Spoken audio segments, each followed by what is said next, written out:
اللہ من الشیطان الرجیم بسم اللہ الرحمن الرحیم الزانیۃ والزانی فاجلدوا کل واحد منہما مئۃ جلدہ ولا تأخذکم بہما رأفۃ فی دین اللہ ان کنتم تؤمنون باللہ والیوم الآخر ولیشہد عذابہما طائفۃ من المؤمنین۔ زنا کرنے والی عورت اور زنا کرنے والا مرد ہر ایک کو 100 کوڑے لگاؤ، اور اللہ کا دین قائم کرنے کے اندر تم کو نرمی نہ پکڑ لے اگر تم در حقیقت اللہ اور یوم آخرت پر ایمان رکھتے ہو۔ اور چاہیے کہ ان دونوں کی عذاب کو مومنوں کی ایک جماعت دیکھے۔ یہاں زانیہ اور زانی، ان دونوں کی سزا شریعت کے اندر جو بتلائی ہے وہ ہے 100 کوڑے لگانا۔ 100 کوڑے لگانے سے ان کا دنیاوی حد ان کی ختم ہو جائے گی، اور آخرت اس کے اندر تو اس نے اگر توبہ کر لی تو اللہ تبارک و تعالی معاف فرما دے گا۔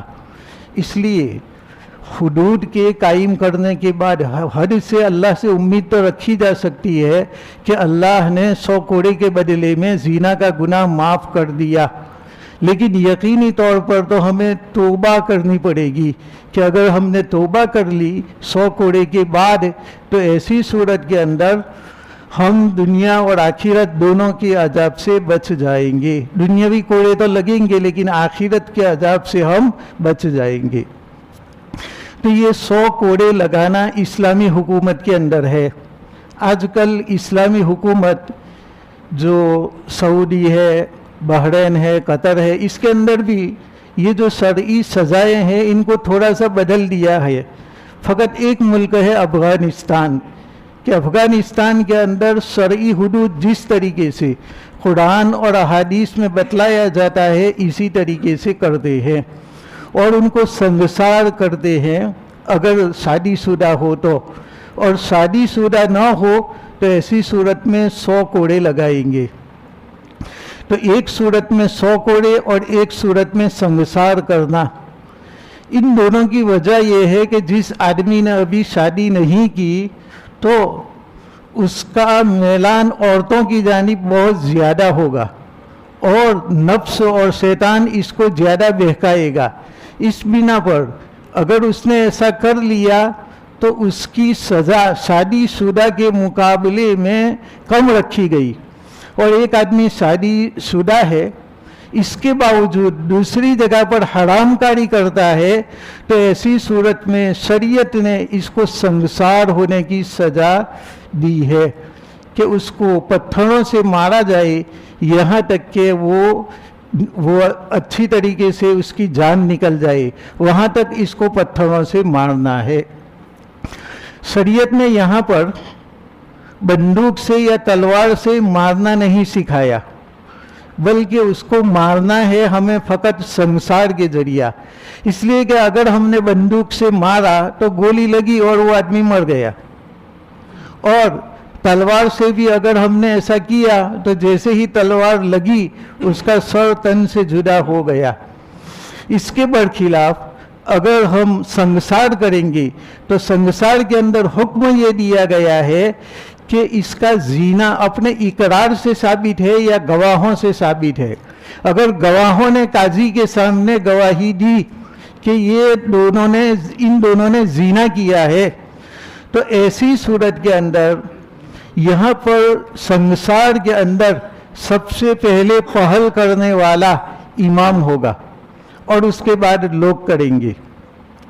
اور اگر گواہوں سے اس کا زنا ثابت ہوا ہے تو سب سے پہلے گواہوں کو کہا جائے گا کہ تم پتھر مارو۔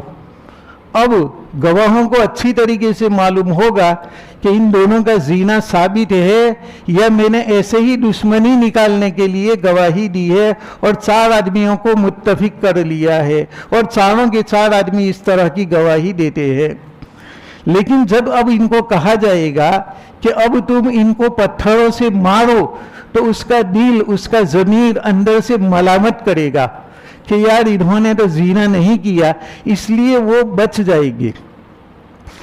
اب ان کو زنا کی سزا نہیں دی جائے گی، अगर तलवार से मार दिया तो ये तलाफी नहीं हो सकती थी, क्योंकि वहां तो फौरन आदमी कत्ल हो जाता है। बंदूक से मारा तो अभी फौरन कत्ल हो जाता है। बरखिलाफ पत्थरों से मार मार करके हलाक करे, इसके अंदर उसने एक पत्थर मारा, 2 पत्थर मारे, और वाकई में वो गवाह झूठा था, सच्चा नहीं था, तो ऐसी सूरत में इसका दिल उसको मलामत करेगा, इसकी बिना पर वो कह देगा कि मैंने झूठी गवाही दी थी। अब जब वो मारने की वजह से डर गया कि मैं अल्लाह के वहाँ क्या जवाब दूंगा, तो अब उसकी सज़ा बंद कर दी जाती है और इस आदमी को छोड़ दिया जाता है।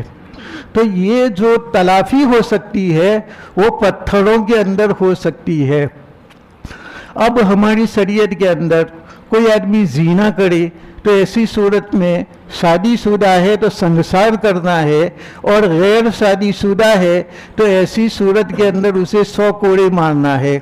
और अगर चोरी के अंदर कोई आदमी पकड़ा गया तो उसका दाहिना हाथ काट दिया जाता है, और दूसरी मर्तबा चोरी करे तो बायां पांव उसका काट दिया जाता है। इसी तरीके से किसी ने तोहमत लगाई तो भी 80 कोड़े, और किसी ने शराब पी है तो भी 80 कोड़े। ये शरीयत ने सजाएं बतलाई है। इसकी बिना पर मुस्तशरिकीन, खास करके यूरोप वाले, ये इस्लाम पर एतराज़ करते हैं कि इस्लाम ने जंगली सजाएं दी है, पत्थरों से मार देना, तो इस्लाम में कोई रहमदिली नहीं है, इस तरीके से कहते हैं। हालांकि इनकी रहमदिली हमें मालूम है। इराक की ईंट से ईंट बचा दी और कई लोगों को इन्होंने कत्ल कर दिया। सीरिया के अंदर भी वो ऐसा कर रहे हैं और मुसलमानों पर इश्काल है। तुमने तो जत्थे के जत्थों को कत्ल कर दिया है और यहाँ पर तुम्हें इश्काल है फकत संसार करने से। हालांकि इस संसार करने के अंदर हिकमत ये बतलाई गई, वरना शरीयत इसको तलवार से भी मार सकती थी और बंदूक की गोली से भी मार सकती थी, लेकिन यहाँ पर चूंकि गवाहों के फिरने का इम्कान है, इस बिना पर शरीयत ने सजा रखी संसार करने की कि 2-4 पत्थर लगे और उसको नदामत हुई और उसने अपनी गवाही से रुजू कर लिया, तो ऐसी सूरत में अब ये आदमी बच जाएगा। और ये लोग चोरी के अंदर भी कहते हैं हाथ नहीं काटेंगे, ये तो वहशी सजा है, तो चोरी की बिना पर वो हाथ नहीं काटते, इसकी बिना पर चोर बहुत ज्यादा जरी हो गई और लाखों करोड़ों लोगों की नींद को उन्होंने जाया कर दिया। आज हमारे घर के अंदर भी माल हो, सोना और चांदी हो, तो हमें खौफ लगता है, हम किसी को पहरा बिठाए बगैर बाहर जाएंगे भी नहीं, इतना ज्यादा खौफ लगा रहता है। लेकिन अगर चोर का हाथ काट दिया जाता और इसने अंजाम देख लिया कि मैं भी चोरी करूंगा तो मेरा हाथ भी इसी तरीके से काटा जाएगा, तो ऐसी सूरत में वो आदमी चोरी नहीं करेगा। इसलिए इस्लामी ममलकत में जहाँ पर ये हुदूद और किसास जिसकी सजा नाफिज की जाती है, वहाँ पर लोग आराम से रहते हैं, क्योंकि चोर को डर है हाथ कट जाने का। इस बिना पर वो चोरी नहीं करेगा तो लाखों लोग सलामती के साथ सो सकेंगे। अब हम इस गांव की मिसाल ले कि इस गांव के अंदर भाई चोरी करने वाले कितने, तो 1 मिलेगा, 2 मिलेंगे, 3-4 मिलेंगे, इतने ज्यादा तो चोरी करने वाले नहीं होते।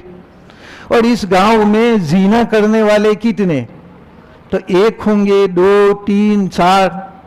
लेकिन हर एक को, पूरे गांव को अपनी लड़कियों की फिक्र है कि कहीं ऐसा ना हो कि वो जानी हमारी औरत के साथ बदफेली कर ले, ये हमें खौफ लगा रहता है। तो अगर हमने एक आदमी को सजा दे दी, संसार कर दिया, और इसमें शरीयत ने यह भी कहा वल्यसद आज़ाबहुमा तौइफतुम मिनल मुमिनीन, कि इनके अजाब को मोमिनों की एक जमात देखे।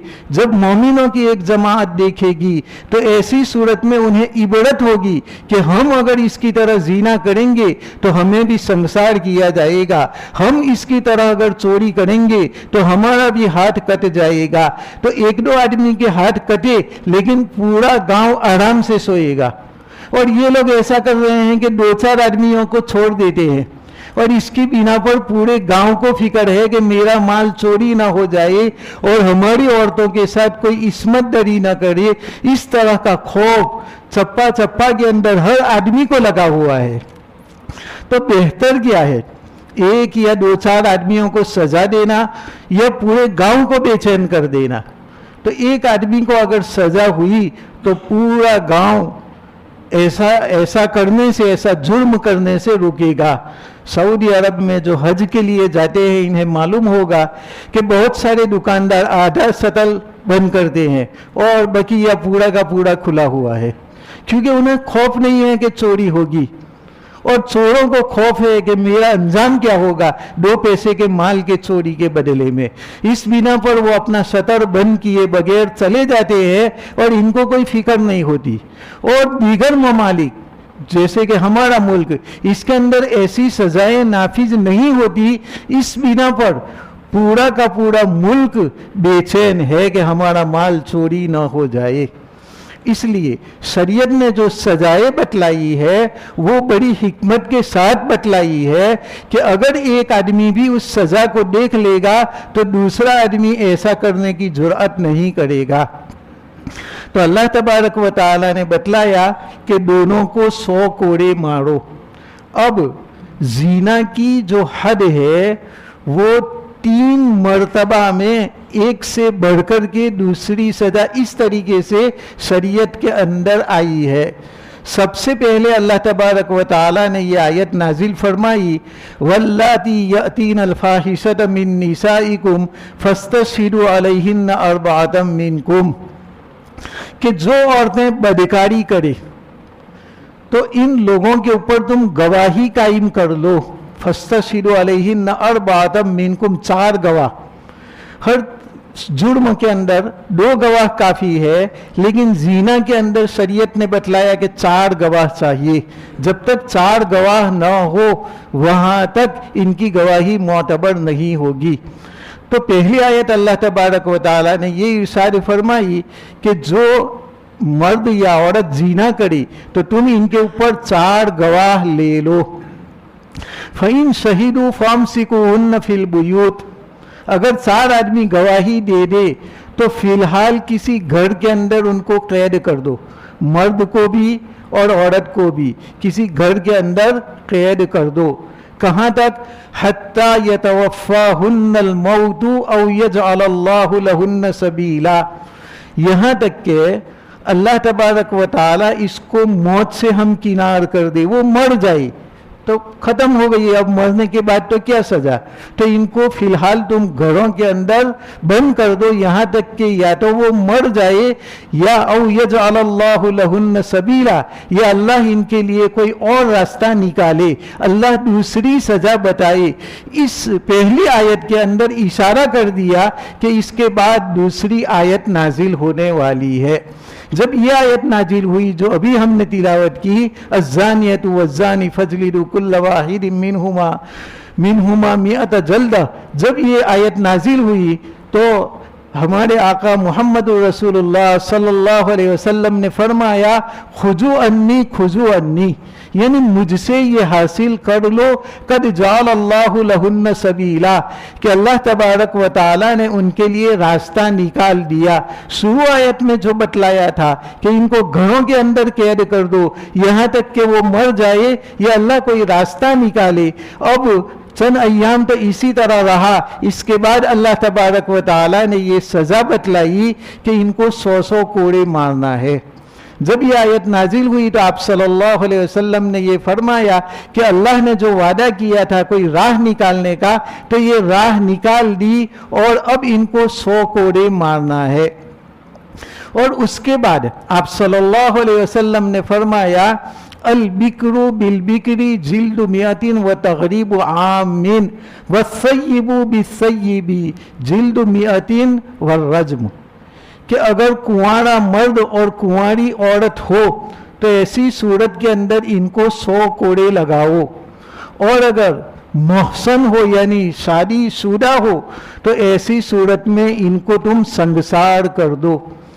तो आयत के अंदर तो फकत 100 कोड़े बतलाए हैं, अब 100 कोड़े किनको मारना है? आया जिनका निकाह हो चुका और जिन्होंने जीमा कर लिया इन लोगों के लिए है, या कुंवारे लोगों के लिए? ऐसा कुछ भी नहीं है। लेकिन नबी करीम सल्लल्लाहु अलैहि वसल्लम का जो फरमान होता है और जो आप सल्लल्लाहु अलैहि वसल्लम आयत की तशरीह करते हैं, ये बिल्कुल कुरान की तरह इसको मानना लाजिम है कि जो भी कौल हमारे नबी मोहम्मद रसूलुल्लाह सल्लल्लाहु अलैहि वसल्लम से साबित हो, उसको मानना इतना ही जरूरी है जितना कि कुरान को मानना।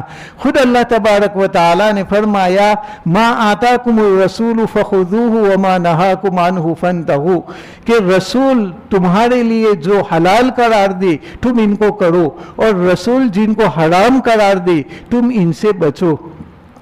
तो इस आयत की तफसीर में आप सल्लल्लाहु अलैहि वसल्लम ने ये फ़र्क बतलाया कि अल बिक्रू बिल बिक्री जिल्दु मियातिन व तगरीब आमीन व सय्यिबु बिसय्यिबी जिल्दु मियातिन व रज्म, कि कुंवारा मर्द और कुंवारी औरत हो तो इनको 100 कोड़े लगाना है, और शादीशुदा मर्द हो और शादीशुदा औरत हो तो इनको संसार करना है। इसी तरीके से ऐसा भी हो सकता है कि मर्द तो शादीशुदा ना हो लेकिन औरत शादीशुदा हो। कभी इसका बरक्स होगा कि औरत शादीशुदा नहीं है लेकिन मर्द शादीशुदा है, तो इस सूरत में जो शादीशुदा है इनको रज्म किया जाएगा, और जो शादीशुदा नहीं है इनको पत्थर लगाए जाएंगे। क्योंकि इसके बारे में एक हदीस आती है कि एक आदमी किसी आका के पास काम कर रहा था, इसकी बकरियां वगैरह चराता था। एक मर्तबा उस मजदूर ने ये किया कि अपने आका और अपने सेठ की किसी बांदी के साथ जीना कर लिया। अब जब उसने ये जीना कर लिया तो अब लोगों ने बतलाया कि तेरे बेटे के ऊपर तो रज्म होगा। इस बिना पर उन्होंने आप सल्लल्लाहु अलैहि वसल्लम के सामने बेटों को पेश नहीं किया, बल्कि इन्होंने 100 बकरियां इसको दे दी। जिस औरत के साथ जीना किया था इसके शौहर को 100 बकरियां दे दी और एक गुलाम आज़ाद कर दिया, एक गुलाम भी उसको दे दिया। तो 100 बकरियां और एक गुलाम दे करके उसने अपने बेटे की जान बचा ली, और आप सल्लल्लाहु अलैहि वसल्लम तक ये बात नहीं पहुंचाई गई, इस बिना पर कोई सज़ा नहीं हुई। लेकिन इसके बाद वो कहते हैं जिनका बेटा पकड़ा गया था, वो बाप कहता है कि मुझे अहले इल्म ने बाद में बतलाया कि तेरा बेटा तो शादीशुदा नहीं है, इसलिए उसको तो 100 कोड़े लगेंगे। रज्म यानी संसार कर देना, वो तो जो तेरा आका है इसकी बीवी पर होगा क्योंकि वो शादीशुदा है, ये मर्द तो शादीशुदा नहीं है। तो फिर वो आदमी आप सल्लल्लाहु अलैहि वसल्लम के पास आता है और आप सल्लल्लाहु अलैहि वसल्लम को कहा कि या रसूल अल्लाह, मेरे और इस आदमी के दरमियान फैसला कर दो। आप सल्लल्लाहु अलैहि वसल्लम ने पूछा, बताओ क्या मामला है, मैं तुम्हारे दरमियान किताबुल्लाह से फैसला करूँगा। तो उस आदमी ने कहा कि मेरा बेटा इस आदमी के घर के अंदर काम करता था और बकरियां वगैरह भी चराता था, मेरे बेटे ने उसकी बीवी के साथ जीना कर लिया, तो फिर मैंने रज्म के खौफ से 100 बकरियां उसको दे दी और एक गुलाम भी मैंने उसको दे दिया। इसके बाद मुझे बाद अहले उलूम ने बतलाया कि तेरे बेटे पर रज्म नहीं है, तेरे बेटे पर तो 100 कोड़े हैं। तो मैं आपके पास चला आया क्योंकि अब मेरा बेटा रज्म नहीं होगा और 100 कोड़े से तकलीफ तो होगी लेकिन मर जाएगा नहीं, इसलिए मैं आपके पास आया। आप सल्लल्लाहु अलैहि वसल्लम ने फरमाया कि हाँ, मैं तुम्हारा फैसला किताबुल्लाह के मुताबिक करूँगा। और आप सल्लल्लाहु अलैहि वसल्लम ने फरमाया कि इस आदमी को 100 कोड़े लगाओ और 1 साल के लिए उसको जिला वतन कर दो। ये 2 सजाएं बतलाई कि तेरे बेटे के ऊपर 100 कोड़े लाजिम है اور اس کے ساتھ 1 سال تک اس کو جلا وطن کرنا ہے، تڑی پار کرنا ہے، یہاں سے نکال دینا ہے تاکہ اس گاؤں کے اندر وہ نہ آئے۔ تو 2 سزائیں بتلائی، ایک سزا تو حد کے اعتبار سے تھی اور دوسرا مصلحت کے پیش نظر۔ اس لیے آج بھی اگر قاضی یہ مناسب سمجھے کہ اس زانی کا اس گاؤں میں رہنا مفید نہیں ہے، بلکہ اس کا وبال اوروں کے اوپر بھی آ سکتا ہے اور اس کا مرض متعدی ہو سکتا ہے، تو ایسی صورت میں 1 سال کے لیے حاکم تڑی پار کر سکتا ہے۔ اور اگر اس کی مصلحت اس کے اندر ہو کہ ہمیں اس کو جلا وطن نہیں کرنا ہے، تو ایسی صورت میں اس کو جلا وطن نہ کرے۔ یہ دونوں اختیار ہے۔ تو آپ صلی اللہ علیہ وسلم نے فرمایا کہ تیرے بیٹے کے اوپر 100 کوڑے ہیں اور تو نے جو اس کو 100 بکریاں دی ہے اور ایک غلام دیا ہے وہ تو واپس لے لے، اس لیے کہ اس طریقے سے عقد کرنا یہ عقد فاسد ہے کہ زنا کرنے کے بدلے میں زنا کی اجرت تم نے اس کے شوہر کو دی، حالانکہ جس طریقے سے زنا حرام ہے اس طریقے سے زنا سے جو کمائی حاصل ہوئی وہ بھی حرام ہے۔ ایک مرتبہ آپ صلی اللہ علیہ وسلم نے جب لوگوں کو حکم دیا کہ اللہ تبارک و تعالیٰ نے شراب کی حرمت نازل کر دی، تو مسلمان جتنے لوگ تھے ان تمام نے شراب کو زمین کے اوپر بہانا شروع کر دیا، یہاں تک کہ پورے مدینہ کی گلیوں کے اندر شراب ہی شراب تھی۔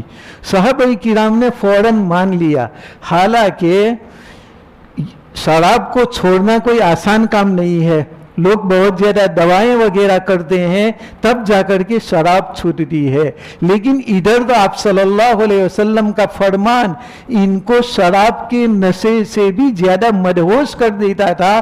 تمام کے تمام صحابہ کرام نے یہ جو شراب تھی وہ بہا دی، یہاں تک کہ 2-4 سال تک جب بارش ہوتی تھی تو اندر سے شراب کی بو نکلتی تھی، اتنی زیادہ شراب بہائی گئی تھی۔ اب ایک آدمی باہر سے آیا اور اس کو معلوم نہیں تھا کہ شراب حرام ہے، تو وہ آدمی آپ صلی اللہ علیہ وسلم کے لیے ہدیہ لے کر کے آیا اور کہا کہ یا رسول اللہ یہ جو شراب کا مٹکا ہے وہ آپ کے لیے ہدیہ ہے۔ تو آپ صلی اللہ علیہ وسلم نے فرمایا کہ کیا تو نے نہیں سنا کہ اللہ تبارک و تعالیٰ نے شراب کو حرام قرار دیا ہے؟ تو اس آدمی نے اپنے غلام کے کان میں چپکے سے کچھ کہا، تو آپ صلی اللہ علیہ وسلم نے فوراً پوچھا کہ تم نے چپکے سے کیا سرگوشی کی؟ کوئی ایسی بات نہ ہو جس کے اندر کوئی شر ہو، اس بنا پر تم زور سے بتلاؤ تم نے اس غلام کو کیا کہا؟ تو اس نے کہا کہ میں نے اپنے غلام کو یہ کہا ہے کہ اس شراب کے مٹکے کو بیچ دو، کسی کافر کو بیچ دو، مسلمانوں کے لیے حرام ہے، کافر کو بیچ دو، تو اس میں کیا حرج ہے؟ آپ صلی اللہ علیہ وسلم نے فرمایا کہ جس اللہ نے شراب پینے کو حرام کیا ہے اسی اللہ نے شراب کی بے کو بھی حرام قرار دیا ہے، کہ جو چیز حرام ہو جیسے خنزیر حرام ہے تو پھر اس کو بیچنا یہ بھی حرام ہے، جائز نہیں ہے۔ اسی طریقے سے کتا کھانا منع ہے تو اس کو بیچنا بھی حرام ہے، الا یہ کہ وہ کتا اگر کھیتوں کی حفاظت کے لیے ہو، باغ کی حفاظت کے لیے ہو، گھر کی حفاظت کے لیے ہو، تو ایسی صورت میں اس کا پالنا بھی جائز ہے اور اس کو بیچنا یہ بھی جائز ہے۔ لیکن جس سے کچھ کام نہ لیا جاتا ہو جیسے کہ سور، تو ان کی جیسے ان کو کھانا حرام اس کی بے بھی حرام۔ تو یہاں پر اس آیت کے اندر بھی جو تفسیر کے طور پر آپ صلی اللہ علیہ وسلم نے سزا بتلائی، اس کے اندر یہ کہا کہ تمہارے بیٹے کو 100 کوڑے لگانے ہیں اور یہ بکریاں اور یہ غلام تم کو واپس کیا جائے گا، کیونکہ یہ عقد صحیح نہیں تھا، یہ اس کی بیوی کے زنا کی اجرت اس نے لی، حالانکہ جس اللہ نے زنا کو حرام قرار دیا اسی اللہ نے زنا کی اجرت کو بھی حرام قرار دیا۔ اور پھر آپ صلی اللہ علیہ وسلم نے فرمایا حضرت انیس رضی اللہ تعالیٰ عنہ کو کہ تم جاؤ اس آدمی کی بیوی کے پاس، اگر اس آدمی کی بیوی بھی اقرار کر لے تو اسے سنسار کر دینا۔ حالانکہ یہاں جو مرد تھا غیر شادی شدہ اس کو تو 100 کوڑے لگائے، لیکن اس آدمی کی بیوی یہ تو شادی شدہ تھی، بیوی تبھی تو کہا جائے گا جب کسی کے نکاح کے اندر ہو، تو اس کی بیوی تو شادی شدہ تھی، تو پھر اس کے اوپر سنسار کی جو سزا ہے وہ نافذ کی کہ جو بھی شادی شدہ ہو اس کو سنسار کرو، اور جو شادی شدہ نہ ہو اس کو 100 کوڑے لگاؤ۔ تو دونوں شادی شدہ ہے تو دونوں کو سنسار کرو، اور اگر دونوں شادی شدہ نہیں ہے تو دونوں کو کوڑے لگاؤ، اور ایک شادی شدہ اور ایک کنوارا یا کنواری، تو ایسی صورت میں جو کنوارا یا کنواری ہے اس کو 100 کوڑے لگائے جائیں گے، اور جو شادی شدہ ہے ان کے اوپر سنسار کی سزا نافذ ہوگی۔ تو اللہ تبارک و تعالی نے 100 کوڑے لگانے کا حکم دیا، اور یہاں پر عربی میں میعت جلدہ جلد کہا، اور جلد چمڑے کو کہتے ہیں، اور اکثر عرب لوگ جو کوڑا رکھتے ہیں اس کے اندر چمڑا ہوتا تھا، اس لیے شریعت نے اس سزا میں یہ بھی بتلا دیا کہ تم جو اس کو مار رہے ہو تو یہ مارنا اس کی تکلیف فقط چمڑی تک ہو، گوشت تک اس کی سزا نہ جانی چاہیے، اتنا زیادہ تم نے مار دیا کہ اس کا گوشت بھی ظاہر ہو گیا، تو فرمایا ایسا نہیں کرنا ہے، بلکہ اس کی پشت پر یا اس کی ران پر ایسے متفرق طور پر کوڑے لگاؤ جس کی بنا پر اس کا گوشت نہ اکھڑ جائے، کیونکہ شریعت کے اندر یہ مطلوب نہیں۔ خود آپ صلی اللہ علیہ وسلم کے پاس ایک آدمی کو لایا گیا جس نے زنا کیا تھا، تو آپ صلی اللہ علیہ وسلم نے فرمایا کہ تم کوڑا لے آؤ۔ لوگ کوڑا لے آئے تو بہت مضبوط کوڑا تھا، اور اس کا جو سیرا تھا آگے کا کنارہ اس کے اوپر گرہ لگی ہوئی تھی، تو آپ صلی اللہ علیہ وسلم نے فرمایا کہ اس کی تو گرہ لگی ہوئی ہے اور بہت مضبوط کوڑا ہے، اس سے تو آدمی مر جائے گا، اس سے ہلکا کوڑا لاؤ۔ تو صحابہ کرام میں سے باز گئے اور ایک آدھا ٹوٹا ہوا اور نرم نرم کوڑا پیش کیا، تو آپ صلی اللہ علیہ وسلم نے فرمایا کہ ایسا نہیں، یہ کوڑا تو بہت زیادہ نرم ہے، اس سے تو کوئی سزا ہی نافذ نہیں ہوگی، کوئی تکلیف ہی نہیں ہوگی، تو پہلے سے کم درجے کا اور ابھی جو لائے اس سے اعلیٰ درجے کا کوڑا لاؤ۔ تو پھر درمیانی درجے کا کوڑا لایا گیا، اور اس کے اوپر بھی گرہ لگی ہوئی تھی، تو فرمایا کہ اس کے اوپر پتھر سے تم اس کو کچل دو تاکہ اس کی جو گرہ ہے وہ ٹوٹ جائے اور ذرا نرم ہو جائے۔ پھر آپ صلی اللہ علیہ وسلم نے یہ سزا اس کے اوپر نافذ کی۔ تو یہاں پر مارنا چونکہ مطلوب نہیں تھا بلکہ اس کو سزا دینا منظور تھا تاکہ وہ زندگی میں پھر سے ایسا زنا نہ کرے، اس بنا پر سزا تو دینا ہے لیکن اتنی سخت نہیں کہ اس کا گوشت ادھر جائے، اور اسی طریقے سے اتنی آہستہ سے بھی نہیں کہ اس کو کوئی تکلیف ہی نہ ہو، بلکہ جتنے بھی حدود ہے اس کو اس طریقے سے قائم کیا جائے گا کہ اس کے اوپر کوڑے لگے، اس کو تکلیف ہو لیکن وہ جان لیوا ثابت نہ ہو، اس طرح مارنا ہے۔ اس لیے اس کے لیے ہماری حکومتیں بھی جلاد رکھتی ہے، اس لیے کہ جلاد یہ بھی جلد سے بنا ہے اور وہ بھی کوڑے وغیرہ مارنے کا کام کرتا ہے، تو وہ ماہر لوگ ہوتے ہیں، تو پھانسی دینے کے لیے بھی جلاد ہوتا ہے اور کوڑے مارنے کے لیے بھی جلاد ہوتا ہے، تاکہ وہ ایسی سزا دے کہ نہ حد سے زیادہ بڑھ کر کے ہو اور نہ بہت زیادہ کم ہو۔ اس طریقے سے شریعت کو سزا دینا منظور ہے۔ تو اب اللہ تبارک و تعالیٰ نے یہ فرمایا کہ زانی مرد ہو یا زانی عورت ہو، ان میں سے ہر ایک کو تم 100 کوڑے لگاؤ۔ بس انشاءاللہ بقیہ آئندہ کل ہوگا۔ درود شریف پڑھ لیں۔ اللہم صلی علی سیدنا و نبینا و مولانا محمد مبارک وسلم۔ سبحان اللہ و بحمدہ، سبحانک اللہم و بحمدک، ونشہد ان لا الہ الا انت، نستغفرک و نتوب الیک۔